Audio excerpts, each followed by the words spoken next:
अस्सलाम वालेकुम guys. So welcome back to our new video and आज हमारे पास एक गेस्ट मौजूद हैं और ये गेस्ट जो हैं ये ऐसे प्रोफेशंस हैं जिससे आपको हमेशा गिला रहता है कि यार ये हमें रीच आउट नहीं करते वापस, ये जो है ईमेल का रिप्लाई नहीं करते। तो आज जो है हम इन्हीं से जो है कुछ आपके मोस्ट आस्क्ड क्वेश्चंस जो हैं वो पूछेंगे और इनसे जो है इंडस्ट्री के बारे में पूछेंगे कि उसमें क्या देखा जाता है, किस तरह से रेज्यूमे जो है वो स्क्रीन आउट करते हैं।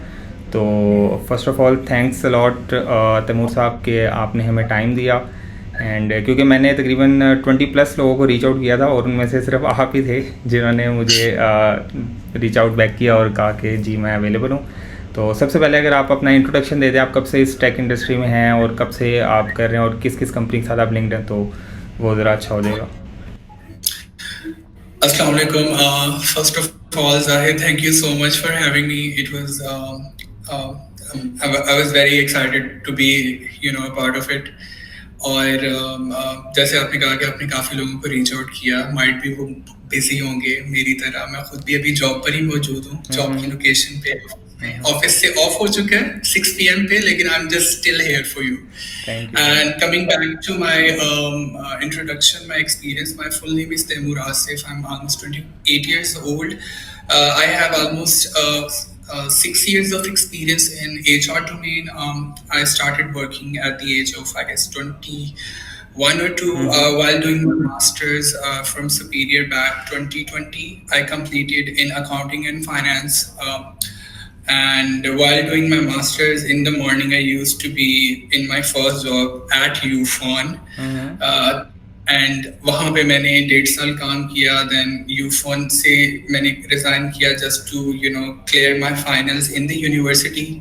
उसके बाद अपनी मास्टर्स कंप्लीट करने के बाद मैंने इंटर्नशिप की कर्शी के head office in their sales marketing coordination department for 3 months. Then I joined Oppo, Realme head office. It's a Chinese mobile phone brand, as you know. I worked there for HR officer for 3 years almost. Then मैंने एक Pakistani smartphone mobile phone brand में as an assistant HR manager के तौर पे almost 2 years job की. That name is Deploy Group, Sparks mobile phone. And recently I just joined Transsion group of companies, which include Techno, Infinix, and itel Mobile and Oramo Accessories. And recently they started their new venture called itel Solar Energies, जो कि solar panels जो होते हैं, solar inverters को वो deal कर रहे हैं. So I just recently got hired here and it's been like 2 weeks here, and throughout my career it was in telecommunication industry. So yeah, that's about me. Good good. मतलब आप जो है ज़्यादातर जो है ये टेलीकम्युनिकेशन जो इंडस्ट्री मोबाइल्स वगैरह से रिलेटेड इनके साथ ही आप इन्वॉल्व रहे हैं। अच्छा, तो आपने जितने भी आपने अपने थ्रू आउट द कैरियर जो आप इनके साथ इन्वॉल्व रहे हैं, तो आपने मोस्टली किस पोजीशन के लिए जो है वो लाइक हंट किया है या फिर हायरिंग वगैरह जो की है, वो मोस्टली क्या पोजीशन होती थी? ठीक है, तो क्योंकि मैं कॉर्पोरेट में जॉब करता रहा हूँ, टेलीकम्युनिकेशन में रहा हूँ, तो मोस्टली जो मेरी हायरिंग्स होती थी वो नॉन टेक्निकल होती थी। और जिसमें नॉन टेक्निकल्स में सेल्स, मार्केटिंग, फाइनेंस और एडमिन डिपार्टमेंट, इस तरह के जितने भी डिपार्टमेंट में सारे डिपार्टमेंट शामिल हैं। और इसके अलावा टेक्निकल हायरिंग भी मैंने की है। टेक्निकल में मोबाइल फ़ोन इंडस्ट्री में क्वालिटी टेस्टिंग डिपार्टमेंट होता है, लैब डिपार्टमेंट होता है, उसके लिए भी मैंने हायरिंग की है। और इसके साथ अभी मैं एक टेक्निकल डोमेन में एडजस्ट हूँ। जैसे कि मैंने अभी आपको बताया कि मैंने ट्रांसशन ग्रुप ज्वाइन किया, तो ट्रांसशन का जो ESS मतलब सोलर एनर्जी सेक्टर है उसको ज्वाइन किया। तो वहाँ पे मोस्टली नॉन टेक की भी हायरिंग्स हो रही हैं, जिसमें सपोर्ट इंजीनियर्स हैं, operation back and support managers हैं। तो अब आप आकर मैं टेक्निकल पोजीशंस को देख रहा हूँ। Okay okay okay okay, good good. So क्या कहते हैं इस फील्ड में वैसे ज़्यादातर अगर देखा जाए तो वो जो है ना ज़्यादातर जो है वो फीमेल्स ये फील्ड जो है वो प्रेफर करती हैं। तो आपने किस तरह से ये फील्ड ज्वाइन करने का वो किया, like it was your dream job और हालात इधर ले आए, मतलब इस तरह क्या किस तरह से सीन था आपका? अब क्योंकि मैं पाकिस्तान में रहता हूँ तो मैं ये ज़्यादा कहना पसंद करूँगा कि हालात ले आए। ओके। वो हाँ, टोटली वो इस अंडरस्टैंडेबल। वजह हाँ, वो इस वजह से क्योंकि जैसे मैंने आपको बताया कि मेरा जो मास्टर्स था वो अकाउंटिंग एंड फाइनेंस में था, तो इनिशियली आई वाज प्रेफरिंग कि मुझे मेरी डोमेन में ही जॉब मिल जाए, अकाउंट्स फाइनेंस में। तो लेकिन आपको मार्केट कंडीशन का अंदाजा है कि जब आप एक फ्रेशली ग्रेजुएट होते हो तो मार्केट आपको एक्सेप्ट नहीं करती, आपको खुद भी एग्जैक्टली। अंदाजा नहीं होता अनटिल कि आपका बहुत एक स्ट्रॉन्ग रेफरेंस क्यों ना हो या किस्मत बहुत अच्छी हो। तो उस हवाले से मैं कहूँगा कि फॉर्चुनेटली मेरी किस्मत बुरी थी और उस वजह से मैं एक्सीडेंटली एचआर में आ गया। तो initially in I would say कि एचआर में आने से पहले मुझे एचआर के बारे में कुछ अंदाजा नहीं था, ये क्या होता है, ये क्या करता है, इसकी ये सैलरीज बनाता है, ये हायरिंग करता है, ये एग्जिस्ट भी करता है, ये नहीं करता। I was very unaware of this. और मैंने अपनी पहली जॉब भी इसलिए ऐसी स्टार्ट कर ली थी, मैं करियर ओरिएंटेड भी नहीं था। मुझे मोबाइल फोन लेना था और मेरे घर वालों ने कहा कि खुद कमा लो। आई वाज लाइक कि ठीक है, मैं एक जॉब स्टार्ट करता हूँ, मेरी पहली सैलरी आएगी, मैं पैसे लूंगा और मैं छोड़ दूंगा जॉब। लेकिन पहली सैलरी आते ही मैं फाइनेंशियली इतना इंडिपेंडेंट हो गया कि वो 18,000 मेरे लिए 18 लाख से कम नहीं थे। बिल्कुल बिल्कुल, ऐसे जो जब बंदा खुद कमाना शुरू, हाँ जी, जब खुद कमाना शुरू करता है फिर बंदा कहता है कि यार बस ठीक है, चलते रहने दो जैसे चल रहा है। तो 18,000 की नौकरी थी और 18,000 2018 में खत्म ही नहीं होते थे, नहीं होता है, क्योंकि बिल्कुल जब बिल्कुल। आपके घर वालों से आपने 100-200 रुपया मांग के खर्च करना हो, हाँ वहाँ पे हाँ बिल्कुल बिल्कुल। 18 बिग अमाउंट फॉर यू। तो this is how I started my professional career. लेकिन एचआर में I wasn't started with HR. I started as an admin in Oppo Mobile. लेकिन एडमिन में आने के बाद जब मैनेजमेंट ने देखा कि मेरी कम्युनिकेशन और कन्विंसिंग स्किल्स बहुत अच्छी हैं टुवर्ड्स द एम्प्लॉयज और मैं एक बहुत अच्छे से उनको कैरी कर लेता हूँ, तो they transferred me to in HR. और एक्सीडेंटली इस तरह मैं एचआर में आया, तो it was never get back door for me. उसके बाद मैंने पीछे मुड़ के नहीं देखा, फिर मैं एचआर में जॉब करता रहा। Okay, so this is great great. अच्छा, सबसे पहले आप मुझे अब फिर ये बताएं कि अगर कोई फ्रेश ग्रेजुएट है, वो जो है वो लाइक एक रेज्यूमे बिल्ड करता है, आपने अब तक जो है कौन सी टॉप 3 मिस्टेक्स जो हैं वो आपने नोट की हैं किसी भी फ्रेश ग्रेजुएट के जो रेज्यूमे है उसके अंदर, क्या वो मोस्टली 3 गलतियां जो वो करते हैं? अच्छा, जाहिर ये बहुत ही अच्छा क्वेश्चन है, क्योंकि ये एक ऐसा सवाल है जो मेरी एक तरह की दुखती रग है। लेकिन अब मैंने वक्त के साथ साथ इतना खुद को कैरी कर लिया कि अब बॉदर नहीं करता। हमारे इंडस्ट्री में इवन 20 साल से भी जो जॉब कर रहे हैं या बहुत ही सीनियर मैनेजमेंट के लोग हैं, उनको भी रेज्यूमेस बनानी नहीं आती। इवन जो फ्रेश ग्रेजुएट हैं जिनकी सीवी एक पेज से ज्यादा नहीं होनी चाहिए, वो 4 पेजेस की सीवी बना लेते हैं सब कुछ ऐड करके, वो इतने टैलेंटेड होते हैं। तो इवन अगर मैं खुद की बात करूं तो मेरा अभी 5-6 साल का एक्सपीरियंस है, तो मेरी खुद की सीवी एक पेज से अभी तक आगे नहीं गई। ऐसे ही है, तो मेरा खुद भी तकरीबन 4 साल का एक्सपीरियंस है, मेरी भी एक पेज पे ही है अभी तक सीवी। हाँ, तो लेकिन लोग क्या कहते हैं सीवीज को क्योंकि मैं इसको बच्चों को नहीं कहूँगा, कैंडिडेट्स को नहीं कहूँगा, ये हमारे जो एजुकेशनल इंस्टीट्यूट्स हैं मैं उनको जिम्मेदार कहूँगा कि जब वो एक एजुकेशनल एक्सपोजर दे रहे होते हैं किसी स्टूडेंट को, तो उसको मार्केट का भी नॉलेज देना चाहिए कि जब वो फ्रेशली ग्रेजुएट होकर मार्केट में जाएंगे तो उनको किन चैलेंजेस का सामना करना पड़ेगा, तो वहाँ से ट्रेनिंग स्टार्ट करनी चाहिए उनकी। तो दैट्स इट। ओके, मतलब उनका एक्स्ट्रा लॉन्ग जो रेज्यूमे है, that is the main point कि नहीं होना चाहिए जो आपकी मेन जो है। और इसमें कुछ ये भी होता है कि वो नॉट रिलेटेड जो एक्सपीरियंस है ना वो डाल देते हैं उसके अंदर, वो डालने की ज़रूरत ऐसा नहीं होती। जो आपका फील्ड के रिलेटेड अगर आपका एक्सपीरियंस है तो वो आप मेंशन करो, अदरवाइज जो है वो एक्सपीरियंस को मेंशन करने की ज़रूरत नहीं है, जो कि इनका बिल्कुल ऐसे बिल्कुल ऐसे ही है। मैं इस बात को थोड़ा प्रोलॉन्ग करूंगा, वो ये कि बहुत से कैंडिडेट्स होते हैं जो कि अपनी सीवी बस भरने की कोशिश करते हैं ताकि वो एक अच्छा इंप्रेशन चला जाए, जो कि ठीक बात है। बाज़ औक़ात किसी कैंडिडेट के पास कोई ख़ास एक्सपीरियंस नहीं होता, वो कोशिश करता है कि वो कुछ ना कुछ ऐड अप करके अपने आप को थोड़ा सा एक अच्छा इंप्रेशन दे सके। लेकिन अगर आप ये काम कर रहे हो, ये मेरा एक तरह का ट्रिक है कि अगर आप अपनी सीवी पे कोई भी एक वर्ड भी लिख रहे हो तो आपको उस वर्ड को जस्टिफाई करना आना चाहिए। Exactly. इंटरव्यूअर जो मैं हूँ, मैं अगर किसी कैंडिडेट की पर्सनैलिटी देखूंगा और देखूंगा कि उसने अपनी सीवी में ये चीजें मेंशन की हुई हैं और मुझे अंदाजा होगा कि ये चीज उनको नहीं आती होगी, तो मैं उनसे जानबूझ के ये सवाल पूछ के उनको कंफ्यूज करूंगा। खैर बाद में मैं नजरअंदाज कर लूंगा, लेकिन बहुत से शार्प ऐसे कैंडिडेट होते हैं कि उन्होंने जो कुछ भी लिखा होता है वो उनको अच्छे से एक्सप्लेन कर लेते हैं। तो आप कुछ भी लिखो सीवी में, आपको एक्सप्लेन करना आना चाहिए। सही, ग्रेट। ओके, सो नेक्स्ट जो है ये है कि अगर आपने लेट से कोई पोजीशन ओपन की है एंड आपको जो है 10 कैंडिडेट चाहिए एंड आपको 1000+ एप्लीकेंट्स आ गए हैं, तो ये तो नहीं होता कि आप सारे रेज्यूमे आप रिव्यू करते हैं कि आप किस तरह से उसको स्क्रीन आउट किस तरह से करते हैं आप रेज्यूमेस को? स्क्रीन आउट इस तरह करते हैं कि अब डिपेंड करता है कि अगर मेरे पास बहुत सारी ओपनिंग्स हैं और एक ओपनिंग पे, एक पोजीशन पे मुझे 1000 सीवीज आ जाती हैं बिल फर्स्ट, तो मेरे पास इतना टाइम नहीं होगा। या तो ये होगा कि जिन कैंडिडेट की किस्मत होगी, जिन पहली 100 या 50 सीवीज में शॉर्टलिस्ट करूंगा, उसमें से देख लूंगा। अगर मेरे पास बहुत रिक्रूटमेंट की टीम बहुत बड़ी है तो उनको कहूंगा कि वो शॉर्टलिस्ट करें। अगर मैं अकेला बाय सेल्फ इस सारे प्रोसेस, रिक्रूटमेंट, ऑनबोर्डिंग प्रोसेस को देख रहा हूँ, तो मैं अपना टाइम एंड एनर्जी सेव करते हुए ज्यादा सीवीज की तरफ नहीं जाऊंगा। तो एक तो इसमें ये चीज आ जाती है, और दूसरा फिर ये होता है कि कैंडिडेट पे होना चाहिए कि वो जिस पोजीशन के लिए अप्लाई कर रहा है उसके लिए उसको अपनी सीवी को उतना कंपेटिटिव बनाना चाहिए, ताकि वो एक, और hardly as a recruiter I would say कि मैं पाँच सेकंड से ज्यादा किसी रेज्यूमे पे नहीं रुकता। जो वो लोग 5 घंटे लगा के या पूरी जिंदगी 20-30 साल लगा लेते हैं एक सीवी को बनाने में, अपना सारा एक्सपीरियंस और एजुकेशन डाल के, उसको एक रिक्रूटर सिर्फ 5 सेकंड से ज्यादा टाइम नहीं देता।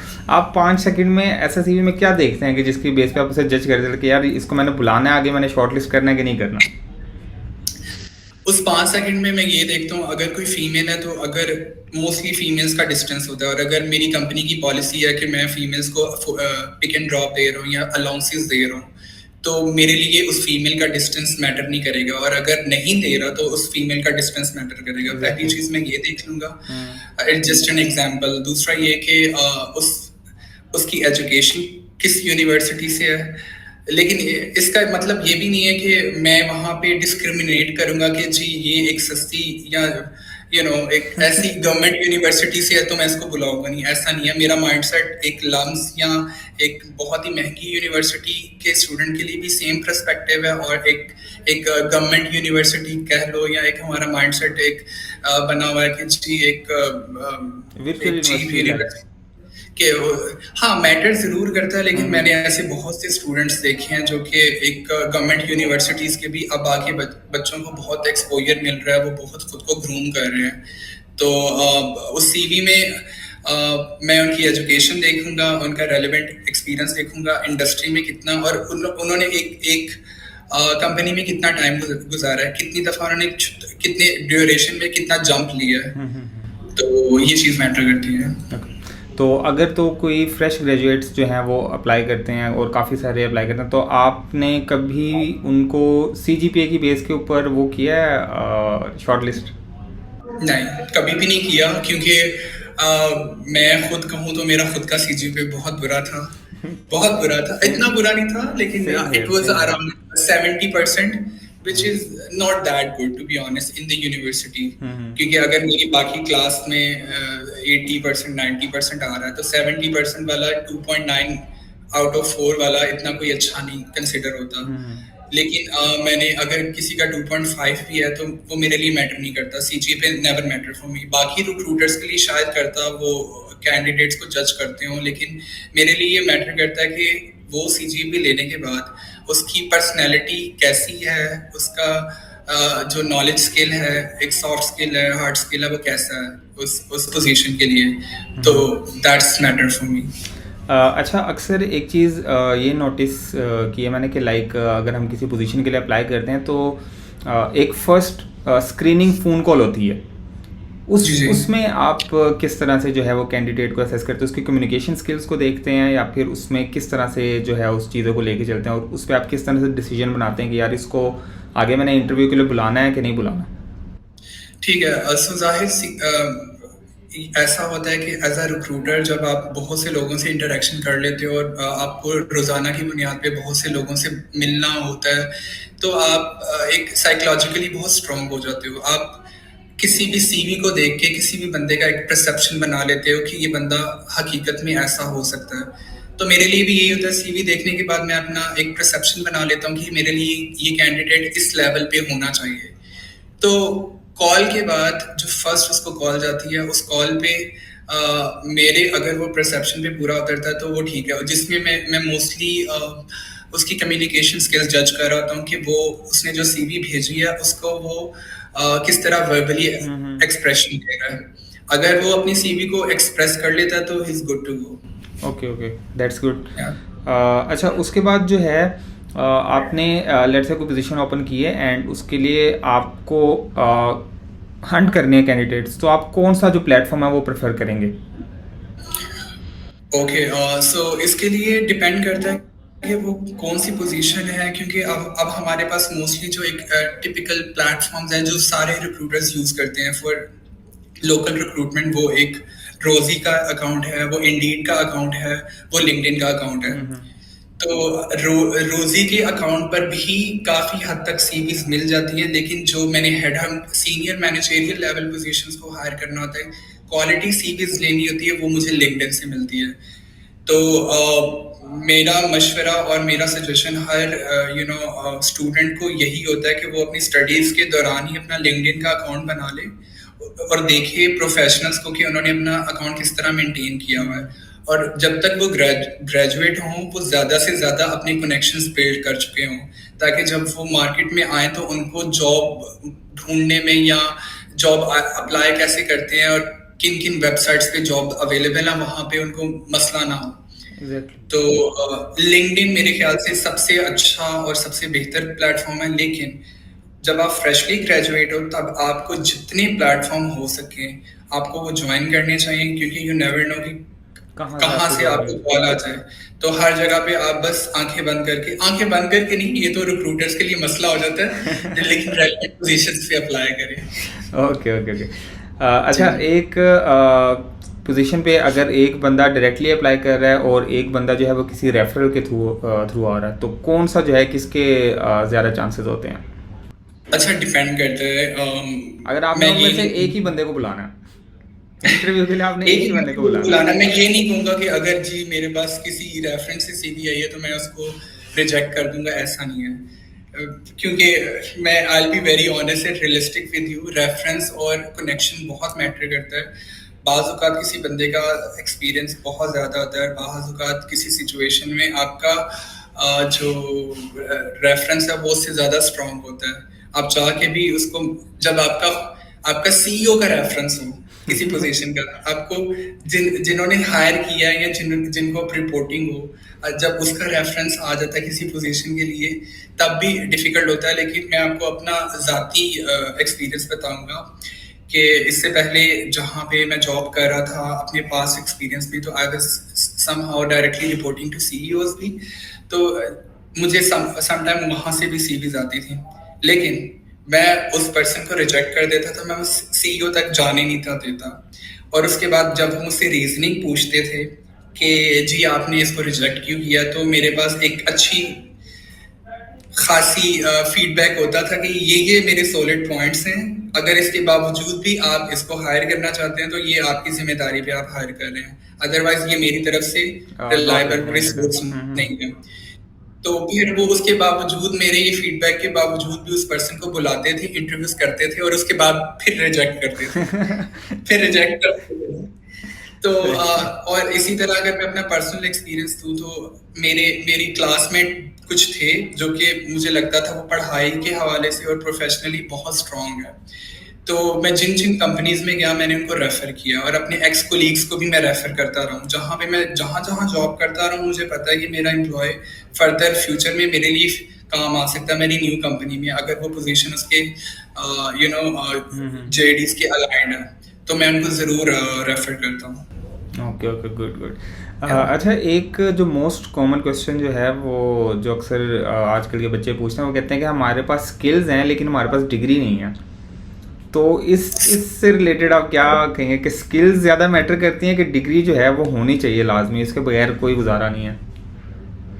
अच्छा, टू बी ऑनेस्ट ये दोनों चीज़ें पैरेलल चलती हैं। जो मुझे लोग कहते हैं कि डिग्री मैटर नहीं करती, डिग्री आपकी पर्सनल और प्रोफेशनल लेवल पे बहुत मैटर करती है। आपको एक पर्सन जो एकेडमी से, घर से, प्राइवेट एकेडमी से पढ़ के मार्केट में आता है, और जो स्टूडेंट क्या कहते हैं यूनिवर्सिटी का कल्चर एब्जॉर्व करके आता है, वो एक्सपोजर लेके आता है, उसमें ज़मीन आसमान का फ़र्क होता है। Exactly. उसको अंदाज़ा होता है कि एक यूनिवर्सिटी लाइफ में क्या होता है, चाहे उस यूनिवर्सिटी में पढ़ाई हो रही है नहीं हो रही, लेकिन वो जो एक एटमॉस्फेयर होता है, वो जो स्टूडेंट को मिलता है, वो उसका उस टाइम पे उसको मिलना बहुत ज़रूरी होता है। ठीक है। और इसके अलावा अगर मैं बात करूं कि स्किल्स मैटर, अगर आपके पास खाली डिग्री है और आप स्किल्स के बगैर मार्केट में हो तो आप किसी काम के नहीं हो, और अगर आपके पास डिग्री नहीं है और स्किल्स हैं तब भी आप किसी काम के नहीं हो। तो ये दोनों चीज़ें पैरेलल बहुत मैटर करती हैं, ये दोनों होना बहुत ज़रूरी है। यही कह लें कि जो डिग्री है वो एक चाबी है, की है, और जो एक स्किल है वो एक दरवाज़ा है जिसको खोला जा सकता है। मतलब दोनों चीज़ें जो हैं वो पैरेलल में चलती हैं और दोनों चीज़ें मैटर करती हैं। आपकी किस्मत ही हो सकती है कि आपको डिग्री के बगैर मिल जाए अगर आपकी स्किल्स बहुत ही ज़्यादा आउटस्टैंडिंग है, या जब आपका इस तरह का रेफरेंस, हाँ किसी का रेफरेंस भी हो जाए तो फिर और ज़्यादा अच्छा हो जाएगा। Okay, so I think I am done with most of my questions जो मैंने लिखे हुए थे अपने पास। अब at the end of the video आप जो हैं जो नए फ्रेश ग्रेजुएट्स हैं, आप उनको थोड़ी सी अगर टिप्स दे दें रेज़्यूमे के हवाले से कि यार इस तरह से आप अपना CV या रेज़्यूमे जो है वो बिल्ड करो, और ये प्लेटफॉर्म जो हैं इनमें जाके आप जो है वो सर्च करो जॉब, और जो है जितना जल्दी हो सके उतना जल्दी अप्लाई करो, ताकि अगर 1000 रेज़्यूमे उसमें से 100 शॉर्टलिस्ट होने तो आप हो जाओ। बिल्कुल। तो सबसे पहले मैं उन ग्रेजुएट्स को कहूँगा कि जैसे मैंने उनको पहले भी वीडियो में कहा है कि अपना अकाउंट्स हर जगह पे बनाए, रोजी पे, इंडीड पे, लिंक्डइन पे, और वहाँ पे अकाउंट ऐसे बनाए कि देखने वाला भी ये कहे कि भाई ये बहुत ही अच्छा प्रेजेंटेबल है। और अपना जो CV जब बनाते हैं तो उसमें अपना फ़ोन नंबर एक्टिव वाला दें, वहाँ जो ईमेल लिखा हुआ है ईमेल दें, और वो वाला ईमेल दें जिनको आप एक्टिवली चेक करते हो। अगर आपको किसी कंपनी से कॉल आती है, कोई ईमेल आती है, तो आप उसको रिसीव करके देख सको, रिस्पॉन्ड कर सको। थर्ड ये कि जब आप अपना ईमेल दो तो अपना जो ईमेल है वो थोड़ा सा सेंसिबल दो, क्योंकि ऐसे बहुत से लोग हैं जो अगर फीमेल्स हैं वो बहुत ऐसे इनफॉर्मल से नाम लिख देती हैं, फेसबुक वाले नाम लिख देती हैं ऐसे, तो जो कि प्रोफेशनली बहुत वियर्ड लगता है, लेकिन वो बहुत बैड इंप्रेशन जाता है रिक्रूटर्स के लिए। तो खैर मैं उस चीज़ को भी नज़रअंदाज कर लेता हूँ, वो एक हर रिक्रूटर का अपना ज़र्फ होता है, ठीक है। लेकिन बहुत से रिक्रूटर्स इस चीज़ के हवाले से बहुत पर्टिकुलर होते हैं, तो ये चीज़ें मैटर करती हैं। दूसरा ये कि अपना जो एक्सपीरियंस है, उस आपकी जो वहाँ की JDs हैं, आपने कितना अर्सा काम किया है, वो हर चीज़ प्रॉपर्ली अलाइंड हो, मेंशन हो।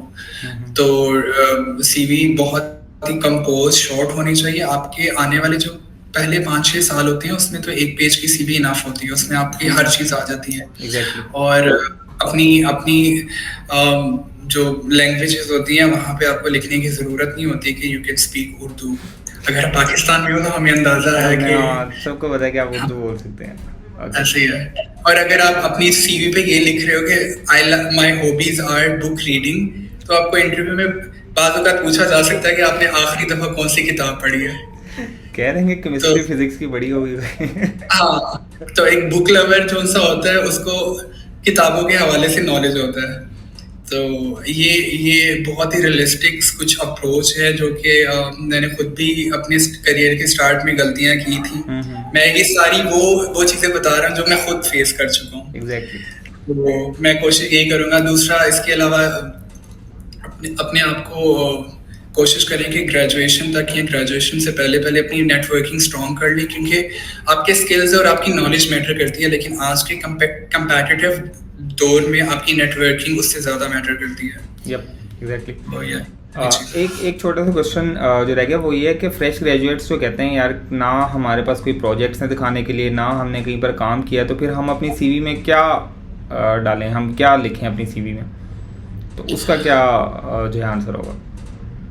अच्छा, अब ये शायद पता नहीं मुझे ये इस प्लेटफॉर्म में ये वाला मशवरा देना चाहिए नहीं भी देना चाहिए, लेकिन बाज़ औक़ात ऐसा होता है कि यूनिवर्सिटीज़ में ऑनगोइंग प्रोजेक्ट्स चल रहे होते हैं और कुछ स्टूडेंट्स होते हैं होनहार जो सारा साल कोई ख़ास मेहनत नहीं करते और ना ही किसी प्रोजेक्ट में पार्टिसिपेट करते हैं, लेकिन वो फिर इस तरह कर सकते हैं कि जब वो ग्रेजुएट हो जाते हैं किसी वजह से, किसी भी तरीके से, तो वो तो वो फिर अपने अपने फ्रेंड्स या उनके जो ग्रुप्स बने होते हैं वहाँ पे जो उनके प्रोजेक्ट्स होते हैं और जिनका उनको नॉलेज होता है वो उसको मेंशन करते हैं, लेकिन अगर वो जो प्रोजेक्ट्स मेंशन कर रहे हैं उनको अंदाजा होना चाहिए कि वो उनको at the time of interview explain भी कर सकें। एग्जैक्टली। तो सही है। हालांकि गलत बात है, हाँ, लेकिन ये ये एक बहुत करनी अच्छी नहीं चाहिए। हाँ, सही है, सही है, सही है। हाँ, नहीं नहीं, I can totally understand. So I think that's enough questions from my side. और थैंक यू वंस अगेन कि आपने जो थैंक है इतना हमें टाइम दिया, अपना कीमती वक्त दिया छुट्टी के बाद भी। तो इंशाल्लाह मैं इसको जब पोस्ट करूँगा तो I will share a link with you. तो आप जब कोई कमेंट्स आएंगे तो फिर आपने उनका रिप्लाई कर देना उनको। जरूर जरूर एंड जरूर आप अपनी जी जी जरूर आप अपनी लिंक्डइन प्रोफाइल पे इसको कर दीजिएगा, मैं उस पर रीपोस्ट कर दूंगा। जी जी। तो आई एंड होप के दिल गुड एंगेजमेंट। जी जी, और एक और थिंग चीज़ के आपका जो है लिंक्डइन मैं मेंशन कर दूं उसमें डिस्क्रिप्शन में, आपको कोई मसला तो नहीं है in case? No no no, आप कर सकते हैं, कर ओके सकते okay okay, that's good. Okay, thanks a lot Taimur sahab. And इंशाल्लाह फिर दोबारा कभी बात होती है फिर, ठीक है? इंशाल्लाह, thank you so much for having me, it was very good time, I was honoured कि मेरे इस हमारे इस छोटे से प्लेटफॉर्म से अगर बहुत से स्टूडेंट्स को थोड़ी सी भी अगर उनमें ग्रूमिंग आती है, उनकी हेल्प होती है करियर में, तो it will be honoured for me as well कि हम आप या मैं दोनों मिलके किसी लाइफ को थोड़ा सा चेंज कर सके। एग्जैक्टली तो exactly. Thank you so much, आपने प्लेटफॉर्म प्रोवाइड किया एंड लुकिंग फॉरवर्ड, इंशाल्लाह hope for the best, let's see future में शायद दोबारा मुलाकात हो। इंशाल्लाह इंशाल्लाह ज़रूर। Thank you. अल्लाह हाफिज़। थैंक यू, अल्लाह हाफिज।